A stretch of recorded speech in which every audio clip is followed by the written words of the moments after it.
जी sir, देखो जो भी मेरे से गांव के बारे में आप शब्द निकले उनको मैं वापस लेती हूँ। चलो गलती तो कि हम तो कोई परमात्मा तो है नहीं, उनके सेवक हैं के, तो जो भी मैंने गलत कह दिया था वो मैं वापस लेती हूँ। और हमारे बीच में अब कोई मन मुटाव नहीं है, हमारी सुलह हो चुकी है। कोई हमारे बीच में यानी मन मुटाव या कुछ भी ऐसा अब हमारे बीच में अब नहीं है। डाकल गांव से आप पूरे खुश हो? हाँ जी बिल्कुल खुश पहले है। भी खुश इन्होंने थे, अभी खुश हो? पहले भी हम तो खुश थे और अब भी खुश हैं। आज से नहीं, काफी सालों से हमारा लगाव है इस गांव से, आज से तो है नहीं। तो ये तो थोड़ी मिस अंडरस्टैंडिंग होगी, इससे थोड़ा सा हमारा यानी जो भी गलती होगी हमारे से, हम इसके लिए माफी चाहते हैं। और अब हमारे बीच में कोई भी ऐसा मन मुटाव नहीं है। फिर से वही और फिर से वही जाना आना अच्छे ढंग से रखोगे? बिल्कुल, ढाकल गांव मेरा है, ढाकल गांव के हम हैं, हमें कोई इस चीज से कोई वो नहीं है। और ढाकल गांव पहले भी मेरे साथ था और आज भी मेरे साथ खड़ा है जी। नमस्कार सरपंच साहब। हाँ जी नमस्कार। सरपंच साहब, जो थोड़ा सा मिसअंडरस्टैंडिंग हुई आप ढाकल गांव के बीच में या साध्वी राजनाथ जी के बीच में हो गई थी, मनमुटाव हो जाता है जी। आज बड़ा प्रेम से बैठे हो, ऐसे ही प्रेम आपका तपने के टाइम भी था, ऐसे ही था, बहुत अच्छा प्रेम था। आपने सोशल मीडिया कहा कि बहुत बढ़िया साध्वी है और है भी बढ़िया, कोई दिक्कत नहीं है। तो अब दोनों बैठे हो तो क्या कहना चाहते हो जी, समाज के बारे में, गांव के बारे में और साधु संतों के बारे में? देखो, सबसे पहले तो सभी दर्शकों को मेरी तरफ से राम राम। और जो आज मेरे घर पे साध्वी जी आई हैं उनको आदेश मेरी तरफ से, और जो मेरे गांव के बुजुर्ग आए हैं उन सभी को भी मेरी तरफ से राम राम। तो बात ऐसे है जी, जो कुछ शब्द मेरे मुंह से निकले, कुछ साध्वी जी के मुंह से निकले गांव के बारे में, इन्होंने अपने शब्द वापस ले लिए हैं। और मैंने भी अगर कोई गलती की है तो मैं भी उसके लिए माफ़ी मांगता हूँ। अगर कोई साध्वी के बारे में, कोई अगर साधु के बारे में कोई गलत बात कहूँ तो वो गलती है। लेकिन मैं, जो मेरा कहने का रीज़न था, साध्वी जी ने कुछ हमारे गांव के बारे में जो भी शब्द कहे उन पे मेरे को है नहीं गुस्सा आया इस बात का, क्योंकि अगर मेरा गांव बदनाम है तो मैं बदनाम हूँ। तो अगर गांव और सरपंच में कोई फर्क नहीं होता है, गांव समझो एक सरपंच जो एक बराबर होते हैं, अगर मेरा गांव बदनाम है तो ये समझो मैं बदनाम हूँ। मैंने गुस्से में आके ये शब्द कहे हैं, मैंने जो कि मेरी कहने की कोई इच्छा नहीं थी। मैंने जब भी भंडारा चला है तो साध्वी जी के तहे दिल से स्वागत किया और तहे दिल से इज्जत करी है, और वो आगे भी ऐसे ही करता रहूँगा। जो साध्वी जी जो 4 लाख रुपए का वो कह रही थी गाँव की तरफ मांगती हूँ, वह साध्वी जी ने कह दिया कि ये मेरी गलतफहमी है, ऐसी कोई बात नहीं है। धन्यवाद। तो हमारे साथ हैं पार्षद अमित डाकल जी, जिनका बहुत बड़ा नाम है मार्केट में, पूरे समाज में नाम से जाना जाता है अमित डाकल बंदरवाना में, पूरे में। तो नमस्कार जी पार्षद साहब। नमस्कार जय भगवान जी और नरेंद्र जी, आप सभी साथियों को और आपके दर्शकों को सभी को नमस्कार। पार्षद साहब, आपका बहुत बढ़िया गांव, बहुत नेक गांव है, शरीफ गांव माना जाता है इस इलाके में। छोटी मोटी कोई त्रुटि सी हो गई थी, जो भंडारे के बाद जो अपना कंचननाथ जी भंडारा उसमें तब पे बैठी थी, छोटी मोटी त्रुटि हो गई थी, होती रहती है जी। तो उसके बारे में आज आपकी पंचायत इकट्ठी हुई है, दोनों पक्ष इकट्ठे हुए हैं, तो क्या कहना चाहोगे?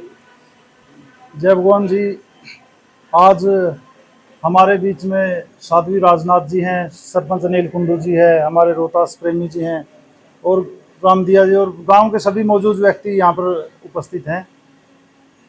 तो पिछले 2-3 दिन से, 3-4 दिन से एक मीडिया प्लेटफॉर्म पर एक प्रकरण चल रहा था कि गांव में साध्वी और गांव डाकल के बीच में विवाद चला हुआ था, जो कि विवाद तो कुछ नहीं था, बस एक सोशल मीडिया का जमाना है, सोशल मीडिया की ही लड़ाई चल रही थी, जिसमें वाद विवाद इधर से भी उधर से भी दोनों पक्षों की तरफ से वाद विवाद ही चले हुए थे। तो बीच में पूरे क्षेत्र से सभी साथियों के फ़ोन भी आते थे कि ये मामला है।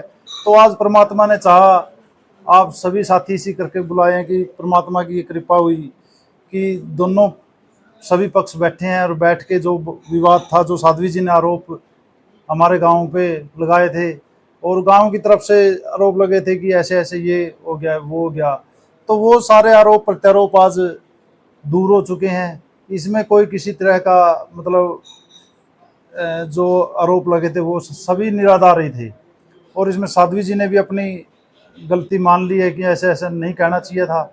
तो ये जो था प्रकरण, आज इस पे विराम दे दिया गया है। आप सभी को मैं बता देना चाहता हूँ, डाकल गांव इतना सुलझाया गांव है, दोनों पक्ष इकट्ठे हुए और साध्वी राजनाथ जी से भी बात करी, हमने भी वैसे बात करी, नॉर्मली बात करी थी, हम अपनी मोहर लगाई, अच्छी बात नहीं है। तो दोनों पक्षों ने बैठकर इतने प्यार प्रेम से, इसमें किसी इन्होंने तीसरा आदमी को लिया ही नहीं, साध्वी जी आई और गांव के लोग आए, अगर दोनों ने बैठ के इतने प्यार से समझौता हो गया, जैसे प्यार से भंडारा लगाया था, आज इतने प्यार से इनके चेहरे पे खुशी नजर आ रही है। मेरे साथ हैं रोहतासी गांव के जो बहुत बढ़िया पंचायती हैं, पूरे समाज सेवी हैं और गांव के सारे अच्छे कार्य में अग्रणी रहते हैं। जो थोड़ा बहुत ये विवाद चला था, मामूली सा विवाद था, तो आज इसको लेकर हम बात करते हैं। नमस्कार जी रोहता जी। नमस्ते जी। मैं सभी को राम राम कहता हूँ, सभी को नमस्कार कहता हूँ और सारे चैनल वालों को मेरा सलाम राम राम। क्योंकि चैनल वाले अच्छे भी बहुत होते हैं। जो आज 1 2 3 चैनल वाले ने हमारा तो सुझाव दिया और प्रणाम करते हैं उस साध्वी माता को, राजनाथ सिंह को।